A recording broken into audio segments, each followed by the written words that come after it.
Well, in other news, the Maine suspect, Robert Card, he's been found dead.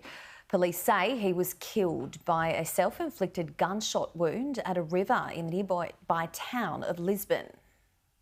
Almost exactly 48 hours after a mass shooting broke a community and forced it into lockdown, a trail took police last night to a recycling centre and brought their nightmare to an end.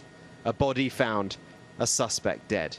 I stand here tonight to simply report that the Maine State Police have located the body of Robert Card in Lisbon. He is dead. I've called President Biden to inform him about this news. The state governor was joined by other city officials for the late evening announcement. Yes, I can confirm that. It's an apparent self-inflicted gunshot wound. These next steps are going to gives us an opportunity to do things as fast as we can, in the sense that we want to provide closure and information, but also slow things down a little bit. The news ended a day of intense police activity.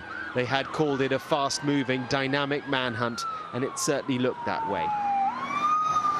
In pockets of this rural New England community, sudden activity as the hunt for Robert Card took new twists. This, a farm just a few hundred meters from where he would be found hours later. On the ground and from the air, they had searched. There was a particular focus near the river where his car had been abandoned. This yellow sonar submersible searched below the water's surface. They have given no further details yet on how they eventually found him. But for a community hurting and unable to come together after 2 days of lockdown, this is the news they needed. Joshua A. Seal, 36 years of age. Brian M. McFarland, 41 years of age. At an earlier news conference, each of the victims was remembered.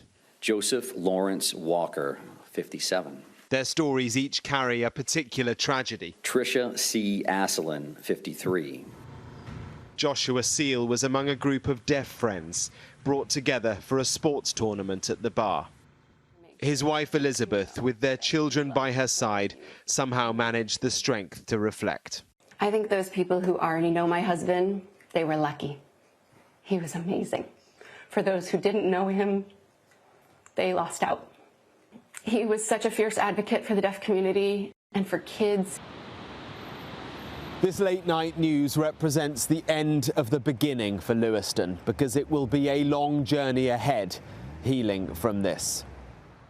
Now, a familiar cycle, a debate about America's gun laws and its mental health challenges will rage and then fade until the next one.